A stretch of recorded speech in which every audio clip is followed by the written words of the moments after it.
paternity test after my wife laughed about son. Hello, and thank you for taking the time to listen to my story. I'm here to share some concerns I've been wrestling with about my wife, my newborn son, and my decision to get a paternity test. It's not exactly a comfortable topic, and some people might say I'm overreacting or allowing my insecurities to run wild. Others might say I'm simply being cautious under the circumstances. So, let me start at the beginning and walk you through exactly how I got to this point. To provide some background context, I was diagnosed with cancer a while back, and I underwent chemotherapy. Anyone who has gone through chemotherapy knows that it can be incredibly taxing, emotionally, physically, and mentally. It's a grueling process that leaves you uncertain about the future. For me, one of the biggest concerns was how the treatment might impact my fertility. There's a lot of medical literature and anecdotal information about chemotherapy causing temporary or even permanent infertility in men. The toxicity of the chemo can severely reduce sperm count and motility, making the possibility of fatherhood a question mark. Before I started my treatment, the doctors were straightforward. They warned me that my fertility might be compromised for a significant period, or potentially forever. When my treatment concluded, I did what many men in my position do. I went to get a semen analysis to see if I had any chance of fathering children in the near future. The test results were disheartening, to say the least. My doctors informed me that my sperm count was extremely low, and that I was pretty much infertile based on the current sample. They did, however, offer a small glimmer of hope by mentioning that it could take up to 2 years, or sometimes more, for fertility levels to return to normal, if they ever did at all. Hearing this news was a blow. I know there are many ways to become a parent, through adoption, IVF, or other fertility treatments, but it still hurt. I had always pictured having children, and now it felt like that might not happen anytime soon, if ever. My wife, who is originally from another country and speaks limited English, was by my side through the chemotherapy. She was supportive in her own way, although there was often a language barrier that made deep conversations about our fears and hopes more challenging. Still, I believed we were on the same page about wanting children in the future whenever, or if ever, my fertility returned. Fast forward about 2 months after I received the official news that my sperm count was negligible and that I should prepare for a potentially long wait. Out of the blue, my wife told me she was pregnant. My immediate reaction was disbelief, mixed with a shot of elation. My doctors had pretty much said I was infertile. They didn't say it was impossible to conceive, but they had indicated it would be highly unlikely. Yet, here was my wife, telling me she was carrying our child. I know how this might look from the outside. Whenever a man hears he's infertile or close to it, and then his wife gets pregnant soon after, there's a natural suspicion of infidelity. But let me be clear, I wasn't looking to accuse her right from the start. If anything, I was taken aback in a hopeful way. The faint possibility that the test might have been wrong, or that my fertility could have bounced back much sooner than expected, was comforting in its own strange way. After the shock wore off, I considered our circumstances. I work from home the majority of the time, which means my wife is almost always around me. She doesn't speak much English, so she hasn't formed any friendships around here that involve frequent outings without me or my family. She doesn't have her own income. She's not employed because she's still adjusting to life in the UK and dealing with the language barrier. Therefore, she also has no independent means of transportation. She can't drive, doesn't have a car, and relies entirely on me, or my family, to get around. Because of that, I never had any strong suspicion that she was sneaking around. The logistical hurdles alone would make it extremely difficult. Of course, I'm not naive enough to think it's impossible for someone determined to have an affair, but I never sensed any red flags in her behavior at the time. She seemed happy in the relationship, though perhaps a bit isolated, which was something I was conscious of. I tried to ensure she felt supported and included, even if there were cultural differences and language challenges. Everything proceeded normally throughout her pregnancy. We did the usual prenatal checkups. She seemed excited and nervous, as any first-time mother might be. I admit, I had moments of doubt, especially in the early weeks, thinking, is this really my child? But as the months passed, I found myself stepping into the role of a soon-to-be father with genuine enthusiasm. I wondered if perhaps I was simply the luckiest guy in the world, the one who defied the odds stack. The doctor said I was pretty much infertile, but maybe I was in that small percentage where it could still happen. When our son was finally born, it was a moment of immense relief and joy. Seeing him for the first time, I felt an overwhelming sense of pride and love. He was perfect in my eyes. Small, fragile, and utterly dependent on us for everything. I couldn't believe I was now a father after all the emotional turmoil of chemotherapy. It felt like a miracle that I was holding my own child. Not too long after we brought our baby home, my grandmother came by for a visit. She dotes on me a lot, given that I'm her grandchild, and she was thrilled to see her great-grandson. I remember the moment distinctly.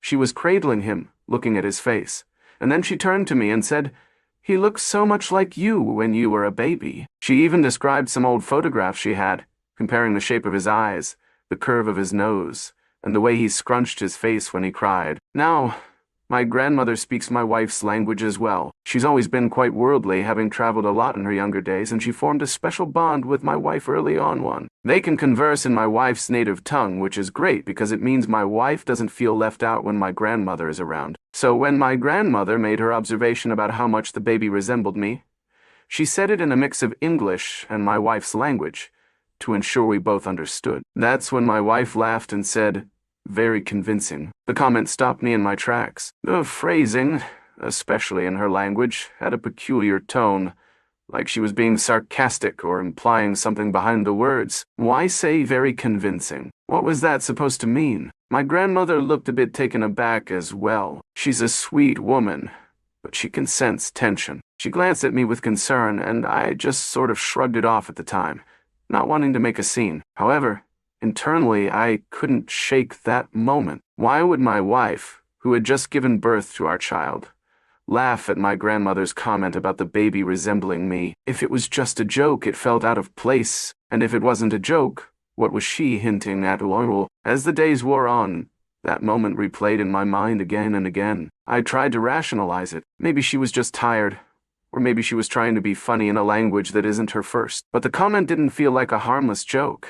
It felt like there was an undertone to it. Despite never having been suspicious of her before, this triggered my anxiety, recalling the dire fertility report from my doctor and the seemingly miraculous timing of her pregnancy. Was it possible that something had happened, something I was completely unaware of? She did have a small circle of my relatives she interacted with. My grandmother, my younger brother, and occasionally a cousin who would come by to help with chores. Could there have been an opportunity for her to have an affair? The idea made me feel guilty for even thinking it, but I couldn't dismiss the question outright. Then there was another piece of context.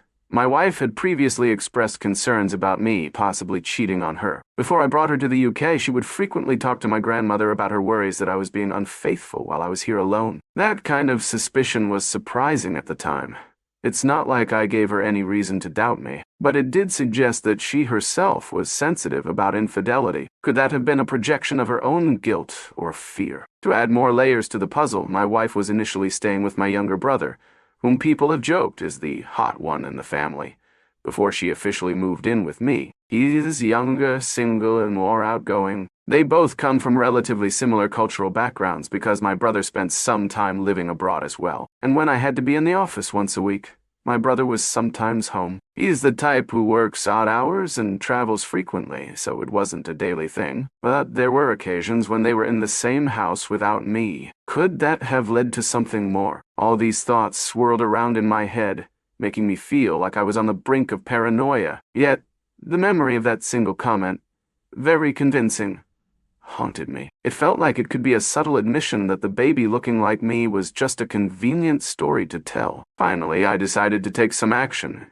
if only for my peace of mind. I asked my wife if she would consent to a paternity test. This was a delicate moment for our relationship. I didn't want to accuse her directly, nor did I want to degrade her by implying she was unfaithful without any solid proof. But the anxiety was eating away at me, and the best path I could see was to confront the situation head-on rather than letting it fester in secrecy. To my surprise, she agreed without much argument. She said she understood my concerns about my fertility, and that if a test would put my mind at ease, she had no issue with it. I wondered if maybe she felt bad about her offhanded remark, or perhaps she really had nothing to hide. Either way, I went ahead and scheduled a paternity test. As I speak these words, I'm still waiting on the results. Waiting for those results is an emotional roller coaster. On one hand, I'm hoping beyond hope that the test comes back confirming that he is, without a doubt, my son. That would be the best possible news. It would mean that my fertility wasn't as compromised as the doctors thought. Maybe the chemo had a less severe impact than anticipated.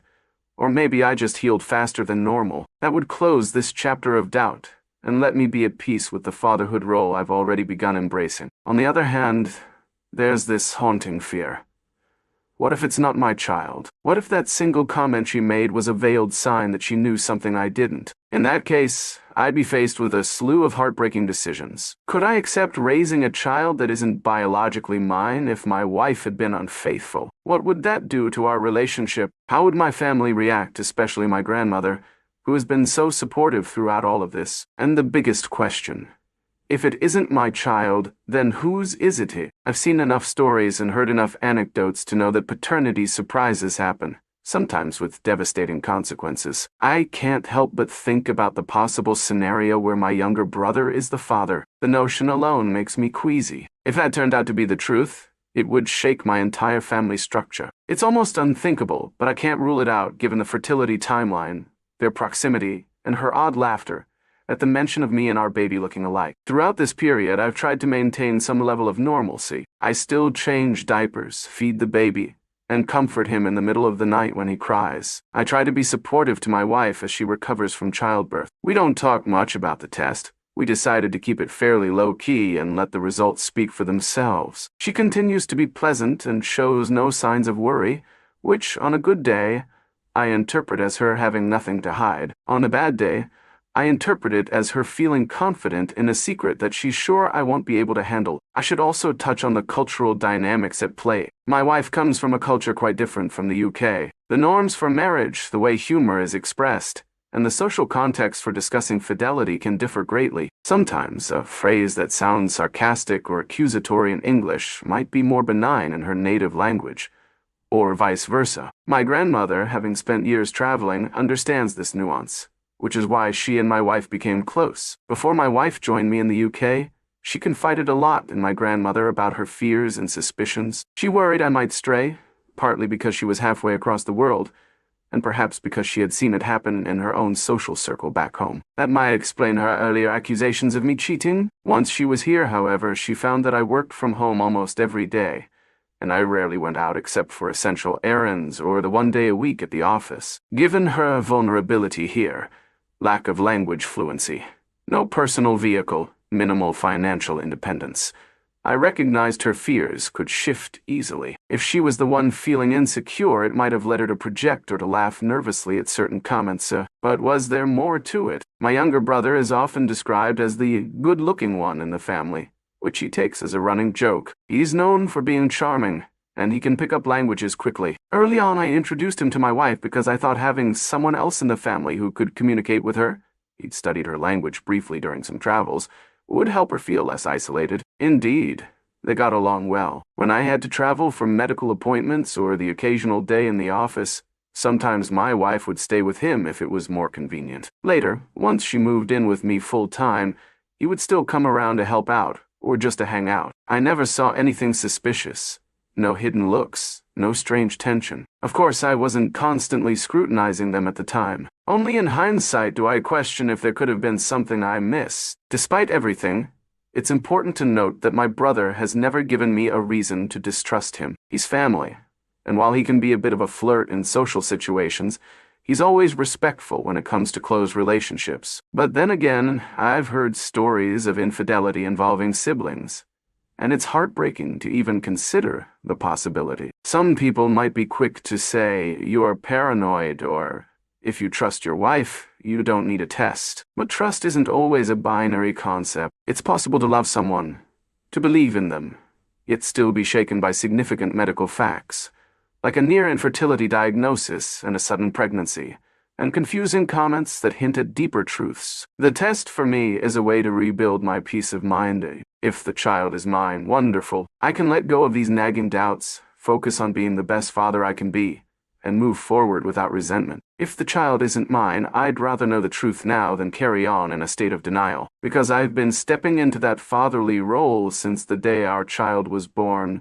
I'm already emotionally invested. If the baby is truly not biologically mine, that revelation will be devastating. But I'd prefer to face it openly, decide what it means for our marriage, and figure out how I can still be a responsible adult in this child's life, whatever that might look like, rather than living in a possible lie. Am I overreacting? That's the central question. I've lost count of the number of times I've asked myself, am I overreacting? My wife's cousin, who is aware of the test, thinks I'm letting insecurity rule my head. She pointed out that sometimes doctors can't predict everything. Maybe I'm one of those cases where fertility returns sooner than anticipated. That explanation is certainly possible. On the other hand, I can't dismiss the specificity of the doctor's predictions. My levels were so low that they felt confident telling me it would be at least 2 years before any meaningful improvement. Getting pregnant 2 months after that prognosis is unbelievably quick. Medical miracles can happen, but they aren't exactly common. The turning point, though, was that subtle remark. If my wife hadn't laughed and said,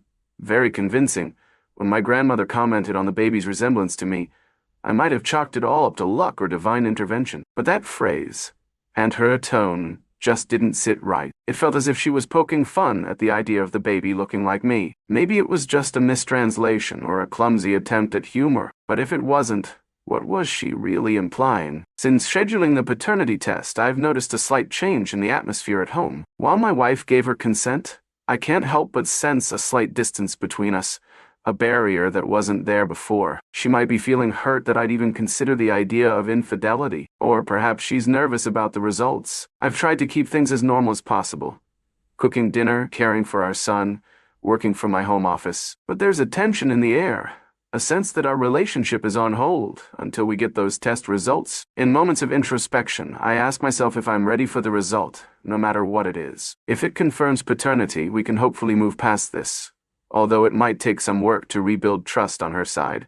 Trust that I won't jump to conclusions again. If it denies paternity, our marriage might be irreparably damaged. I'd have to consider whether to remain in the relationship or end it. What complicates this further is that there's a real child involved. An innocent baby who didn't ask for any of this. My grandmother, who initially only witnessed that odd exchange, is now aware of the paternity test. She's the type who tries to remain neutral, not wanting to condemn either of us. She did offer some wise words. Sometimes it's better to face the truth than to live in fear. She's also trying to keep the peace and has encouraged me not to discuss these doubts too openly with the entire family until the results are in. It would be unfair to label my wife as unfaithful when there might not be any wrongdoing at all. My brother has no clue I'm harboring these suspicions. At least, I haven't talked to him about it. I'm worried about the strain it would put on our sibling relationship if I were to confront him without basis. If the test clears everything up, there's no need to stir that pot. But if the worst-case scenario unfolds, I'll have to have a very difficult conversation with him. In the meantime, my wife remains outwardly calm, but I can sense she's aware of the weight of the situation. We do talk about everyday things. Groceries, chores, how many diapers we have left, or what brand of formula to buy if breastfeeding isn't enough. But we haven't deeply revisited the subject of the test. It feels like a taboo topic in our home, lingering in the background as we go through daily life. While I wait for the results, I'm trying to focus on the here and now, caring for our baby, maintaining my work, and supporting my wife. The baby is so small and dependent. It's impossible not to feel love when I hold him, or when he squeezes my finger with his tiny hand. I've also started reading about infant development, from how to soothe colic to the best ways to encourage proper sleep patterns. In so many ways, I already feel like a father who wants to do everything right. Still, the question looms. Is he truly my son? In my heart, I want the answer to be a resounding ice, but my logical mind keeps reminding me of the medical data, the puzzling comment, and the unusual circumstances. It's a constant tug-of-war between hope and dread, between trusting my wife and questioning everything I thought I knew. If the results confirm my paternity, I suspect we'll have to have a talk about why she made that remark, and whether there's some underlying issue or sense of humor I've misunderstood. Maybe it's cultural, maybe it's her lingering suspicion about me being unfaithful, and that remark was a weird projection. We'll have to address these things so we can rebuild our sense of closeness and trust. If, however, the test shows he is not my biological child, my life will change drastically. I'll have to confront my wife about her infidelity. I'll have to figure out how I truly feel about continuing to raise a child who isn't mine. Could I come to love him as my own if I know she cheated and lied? Perhaps, but it would take an enormous amount of emotional work. And that's assuming she wants to stay in the marriage once everything is out in the open. Will she confess to an affair if it's proven the baby isn't mine? Or will she deny it somehow? Will she blame me or the situation? These questions swirl in my mind endlessly. It's not lost on me that the root of this situation is, in part, my insecurity. The devastating news from the fertility tests lingered with me, shaping my perception of the pregnancy. Without that medical backdrop, I might never have doubted her. However, the fertility issue isn't just in my imagination. It's a documented medical concern. So, is it insecurity? Or is it logical caution? Then there's the matter of her comment. Some have tried to reassure me, saying it was probably just an awkward joke in the moment. But if that were true, she likely would have explained it or tried to clarify why she was laughing. Instead, she just brushed it off, and we never got a clear explanation. One could argue that I should simply trust her. After all, she consented to the paternity test. She didn't fight me on it or storm out in anger, claiming I was insulting her honor. Could an unfaithful person be so calm about a test that might reveal their secret? Possibly. Perhaps she's a good actress, or perhaps she's genuinely not worried because she knows there's nothing to hide. I haven't posted about this openly on social media beyond the minimal outline of the situation, mainly to protect our privacy. But I have talked to a close friend. He told me that if it helps me sleep at night, the test is worth it. But he also warned me not to let paranoia ruin what could be a wonderful family life. His advice was basically, get the test, and whatever the result is, deal with it then. Don't let it fester. That's what I'm trying to do. Another friend wondered if I could have stored sperm before the chemotherapy, or if the doctors had any chance of mixing up test results. That line of thinking can send me down a rabbit hole of conspiracy theories, which I'm trying to avoid. The straightforward explanation is that fertility timelines can vary, and medical estimates are just that, estimates. As of this moment, we're in a holding pattern. The paternity test is pending, and each day that passes feels excruciatingly slow. I spend my time working, caring for the baby, and occasionally imagining what life will be like once the results come in out. I oscillate between hope and fear so frequently that it almost feels like a second identity. Part of me is the hopeful father convinced everything is fine, and part of me is the suspicious man bracing for betrayal. Is it fair to my wife and child that I'm living in this mental state? Probably not. But is it also fair to me to ignore my intuition and the evidence that suggests there might be more to the story? Probably not. This is why the test, to me, feels like a necessary step, not merely a product of paranoia. In the meantime, I do my best to keep the household running smoothly. I remind myself that if the baby is indeed mine, then he deserves a peaceful environment free from undue suspicion. He doesn't know anything about paternity tests or medical reports. He just knows he needs to be fed, changed, and comforted. My wife, too, might be silently grappling with postpartum emotions, cultural isolation, and the weight of living in a foreign country where she relies heavily on me. If she feels like I'm suspecting her, that could add stress to her already vulnerable emotional state. So am I overreacting by getting a paternity test? The honest answer might be yes and no, depending on your point of view. If you believe that trust should be absolute unless given definitive reason to doubt, then perhaps I'm overreacting. If you believe that medical facts combined with suspicious remarks justify doing whatever is necessary for peace of mind, then perhaps I'm taking the most prudent course of action. What I've learned throughout this experience is that nothing is black and white. You can love someone, but still be nagged by doubts that won't go away until you confront them head on. You can be in a seemingly stable relationship only to have a stray comment sow the seeds of uncertainty. And you can want, more than anything, to believe in a miracle baby who defied all the odds, while still needing objective proof of. By sharing this extended account, I hope to shed light on the complex emotions and reasoning behind seeking a paternity test, especially when one is dealing with recent health struggles and a surprising pregnancy. If you're listening to this and you find yourself in a similar predicament, maybe you have fertility issues, or you're worried about infidelity, or you just need clarity, understand that you're not alone in feeling torn. Sometimes the only way to move forward and truly embrace a new chapter in life is to face the difficult questions head on, even if you're afraid of the answers. Ultimately, I'm praying that the test results confirm what my heart wants to be true. I want this child to be mine in every sense of the word. I want to breathe a sigh of relief and apologize to my wife for doubting her, and then put this entire episode behind us. But I can't ignore the possibility of the other outcome. If it's the latter, I'll have to gather all the strength I can muster, face whatever reality emerges, and make decisions that are best for everyone involved.